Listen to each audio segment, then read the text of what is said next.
this report that will usher us to the next topic. It was at the instance of the president, and almost all the governors from the 36 states of the Federation were in attendance. Top on the agenda of the August meeting was the hardship in the country and how to move the country forward. According to the Information Minister, the government directed the National Security Advisor, IGP, and the Director General of the State Services to collaborate with state governments to coordinate food pricing to control inflation to enable availability of food items for Nigerians. He said there are no plans for food importation as the country has enough food for its citizens and for export. Tell you the outcome of the meeting that has just been rounded up between the president and the 36 state governors. Recall that this meeting was called at the instance of Mr. President to intimate the state governors about what is happening, what the federal government is doing, and to also hear from the state governors their input about issues of development in this country. The minister also hinted that the federal and state governments are agreeing to the necessity of state police, adding that more meetings are on the way to fine-tune modalities of setting it up. The solution to it is by continuous investment in agriculture so that food can be made available to all Nigerians. Of course, you know that Mr. President has declared emergency in agriculture many months ago. Therefore, part of the measures that he has taken is to ensure that more investments are made in this sector for the benefit of our people. The meeting also discussed security situations in the country. It agreed that there has been significant improvement in the fight against insecurity, especially for farmers who are now returning to their farms. Though not ended completely, the minister said more meetings and collaborations between the federal and state governments will be intensified to ensure sustained synergy to tackle the myriad of insecurity challenges plaguing the country.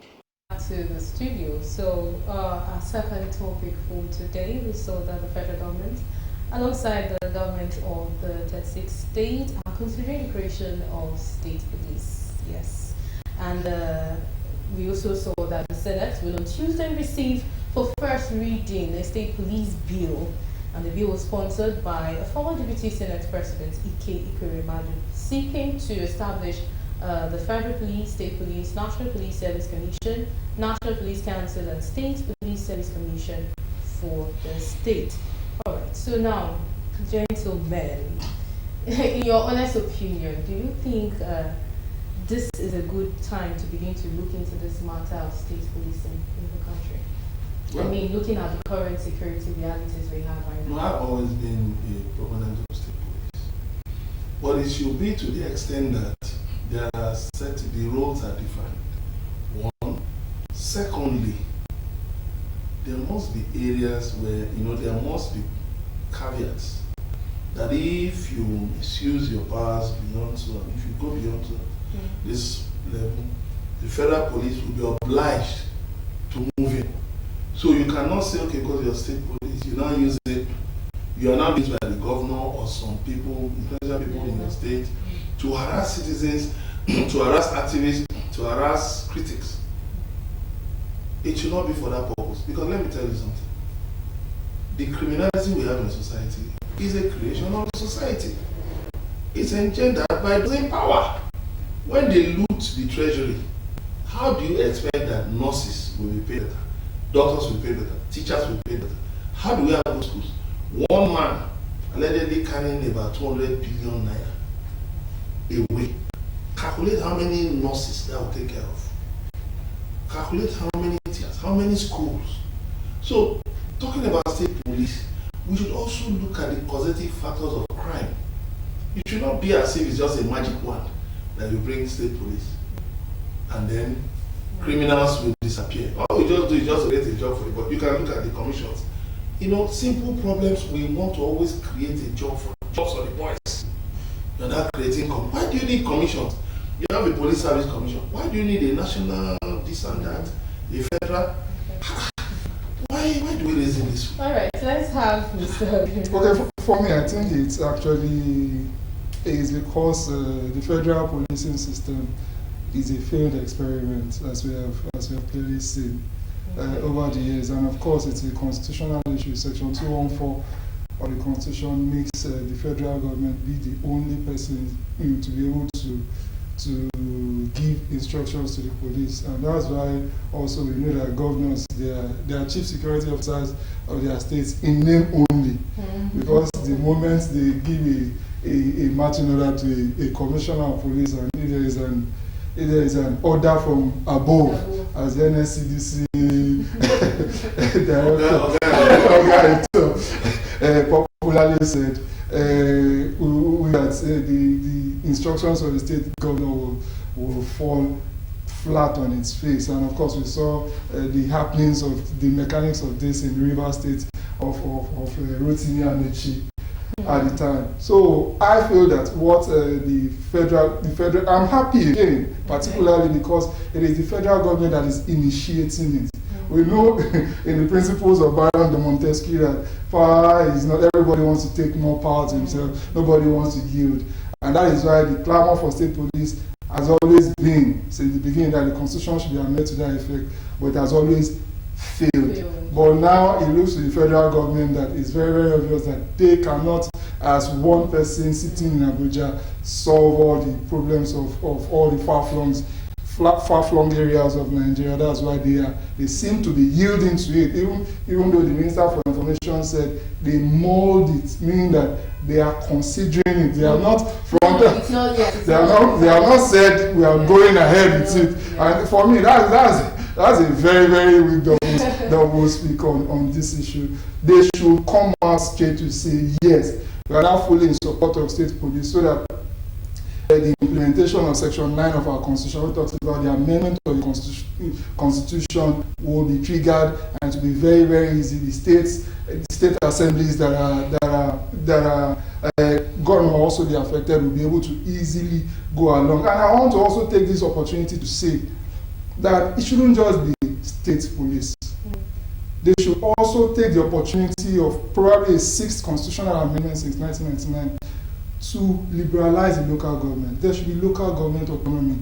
As the federal government is saying, states, I want to give you state police, you too in return give me local government autonomy. That's the way politics is generally all across the world, except Nigeria, where it is a Babasokwe, where one person with all powers says that this is what I want. There is no bargaining, there is no trading. So I think that this is a fantastic opportunity to also chip in local government autonomy, so that federalism will be practiced both vertically and horizontally in a more consummate way in this country. All right. So that which means we are all in support of the state. Fully, he has talked about the concerns. He has talked about the concerns and the right guy.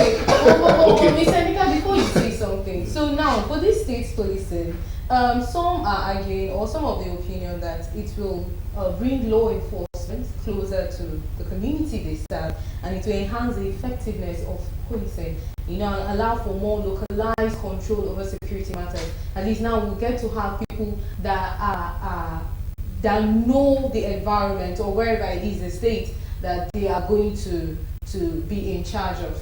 You understand? So I don't know. I don't know if I'm trying to convince you or not, but I mean, looking at the other aspect of the whole thing. You see, the interesting thing is this. Altruism is what is lacking in Nigerian politics. Service is lacking. Look, institutional reforms are needed in any society that seeks to develop. So you keep looking at, we are just here, we are just here, we are just here. We know the average Nigerian politician never thinks of altruism, never thinks of the interest of the people. Let me tell you, if you create that state police, you know what they are going to do. If you can't get policemen, you can't get trained policemen to guide you, they will just now start sharing the personnel. And then, well, we are not sure. I mean, we haven't. But that's already presently happening. The federal police, that's what's happening. I the basis, you see policemen carrying bags from one shop. That's what's happening with federal police. You see policemen in their uniform washing the cars of. Should these things be when you dehumanize your police force, then you now expect excellence from them. It doesn't like that. What we need to do first of all is to professionalize the police force. We have capable people in the Nigerian police, capable men and women in the Nigerian police at different levels. Do you know you have many lawyers in the Nigerian police these days? A lot of policemen, want to read law. So you have capable people. The only problem is that you send them out on the streets to come and be collecting 20 naira or 100 naira, and then you expect the same people you put under the sun with you give them targets, allegedly give them targets to settle some people, some superiors. You cannot expect excellence from such. What you need to do is make the police force more in tune with the realities of modern times. You say, okay, they will be able to reach out to the people. I've been to many remote parts of this country. You see police stations or police posts, no single policeman there. They've all fled. And I'm telling you about different parts of the country, not just anywhere. Maybe no funding. The DPO has to provide fuel, has to provide money for fuel for patrol vehicles. If a patrol vehicle loses a tire, the policemen sometimes have to tax themselves. Or maybe depend on the generosity of friends. How do you see huge budgets for the police? Ask yourself, how much of this money actually gets to the police? They're not to talk of the ones that get into the pockets of top people in the system. So when so the ordinary policeman is forced by survival. Unfortunately, by reasons of the need to survive, to engage in things that belittle his or her uniform. Yes, you have policemen who are incorruptible. Yes, policemen officers. But you see, just going to bring state police because you think they will be in some remote areas. Let me tell you, you have forest rangers. States control forest rangers. But you know what? They are not in the forest, they are on the roads. They are on the highways. You have produce inspectors. They are on the highways. So the point is this: in doing this, let there be a public hearing, a public debate. Even among the State House of Assembly. Yes, I know when in the process of constitutional amendment, they will take the issues, in contention to the State House of Assembly. But let us tell ourselves the truth. The governors say their chief security officers in name, but when they target somebody, a critic, so a former governor of Kaduna State was able to get security agents to use tracking tools to track a critic to Port Harcourt, but chief security in name could track his critic to Port Harcourt. What are we talking about? People are kidnapped. What you need to do is to track the numbers, of those kidnappers. But these tools are used for the benefit of well-placed Nigerians. Yes. The police will tell you that they have to search the forest and all that, but let me tell you, the mother of a highly placed Nigerian was kidnapped some years ago. And the culprits were caught. Why? Because those sophisticated tools were used. But you had the case of those Kaduna train passengers. Look at how long it took to rescue them. What we also need is synergy. Otherwise, tomorrow, after state police, you see people going for state DSS, state army, state air force, state navy. All right, let's have Mr. Ojego's opinion on this. So now, is having the state police the best option over properly equipping the already existing national security? Okay, I think they can both be mutually inclusive. Actually, for me, I feel that I may have to, with all due respect, maybe digress a bit or disagree a bit with Mr. Emeka. I feel that if we are talking about true federalism, of course, as enshrined in various provisions of our constitution, including Section 2, we must practice it in full to the best extent possible, because we see that in countries that we really admire the way they work, especially their security architecture, these are the things that they actually put in place. It's not just one central police that is available. In fact, they have local police, and that's why you hear terms like Los Angeles Police Department. Los Angeles is not even a state in the US, but it has its own police department, and they are very fully equipped.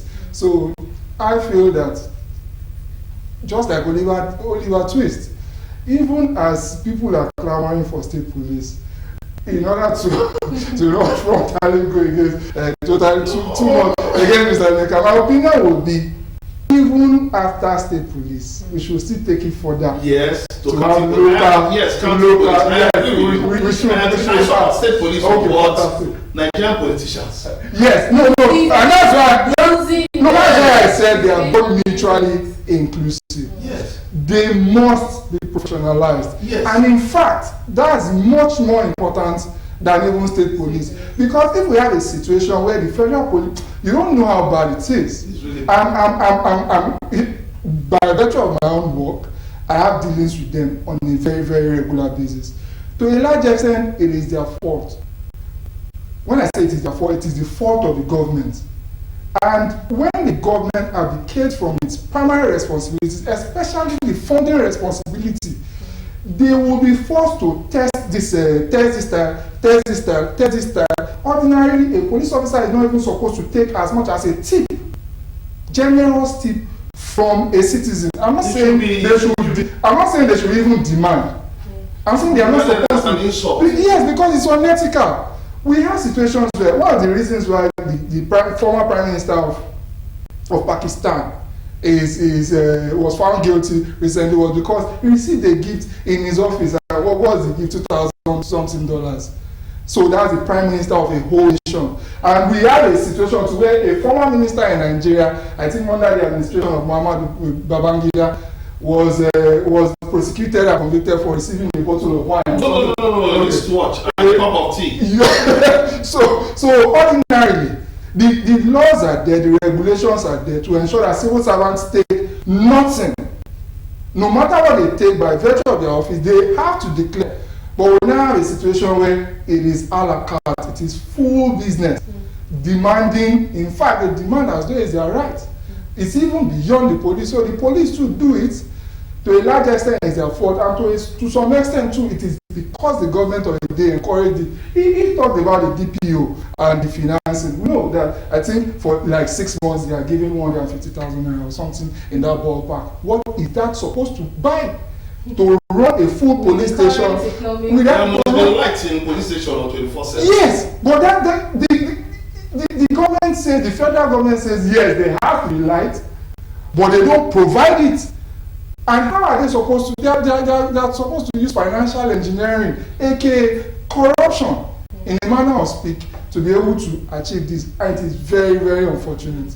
So I'm just thinking, if this is what the issues we're having on national security level, so are we ready for state police? Is it governors that can't pay pensioners? Governors can't pay pensioners. All right, so we'll just quickly. Maybe Lagos has cracked the code. Maybe to some extent, maybe Lagos has cracked the code. Because of the LSI. There are 36 states in Nigeria, so we're talking about Nigeria. Yeah, no, governors that can't pay pensioners. How much? Maybe 5,000, maybe 10,000 every month that you're expecting will fund state police. You see, we've got to be realistic. Governors that are expecting the federal government to release grains, is it not ridiculous? Are the states not supposed to have storage silos for grains all over their states? There's so much space. All the forests you're talking about, bandits of mine, can't they chase out those bandits? Build storage silos and take from the harvest, instead of allowing them to waste, take from this harvest, put in storage silos and release them to the people. They are waiting for the federal government. Those same people will fall. All right, while still with the be on time. All right, let's have Mr. Ojino's. Okay, for me, I just feel that, okay, maybe Lagos State has cracked the code. It's the thought on the NSITF team. Okay. The fact that the last time they were ingenious about the way they are financing. The other time, I think Femi Otedola, through one of his another popular daughter, in the manner of speaking, brought 1 billion naira to give to the government, to the governor. And I think that a lot of other corporate, well-meaning Nigerians to finance and fund. And I think it has, to a large extent, also contributed to the relative security that Lagos State has. If the other state governments too can be fortunate enough to have persons who have deep pockets who can be generous to fund their separate financing for the police, or even the state police. I think that will also be chipping. In fairness to the governors, honestly, that the Nigerian police has vehicles and all this. It's actually the governors that are providing it. If you wait for the federal government, I'm telling you, policemen will be trekking on the streets on patrol. No, it's the truth. Governors, in fairness to them, give it to them. Yes. They provide a lot of support, which the federal government is not providing. But what I'm saying is this: yes, state police, ideal, institutional reforms, yes, but please make sure you're sending out people to go and fight bandits. You're not going to send them with shakabulet. You go and fight bandits carrying AK-47. Or rifles with no bullets. I mean, you're not sending people on a suicide mission. That will not be fair. All right, thank you so much, gentlemen. I have Mr. Emeka Madnagu in the studio. Yes, thank you so much. And I have Justice Ojino in the studio. Yes, you got it right this time. Okay, all right. Thank you so much. It's been a very interesting conversation. And on this state police, I mean, they have said that it's still a work in progress. So it's just an intro. They'll see how to make some consultations. So our eyes are on them, and we're waiting and hoping that they do the right thing, for the people. Thank you so much. Thank you so much for being a part of the program as well. Thank you for sitting at home to watch and listen. And do keep it a date with us same time, same station here in Galaxy TV for more interesting conversations. I am Rinwari Mazaka. For now, do have a beautiful day.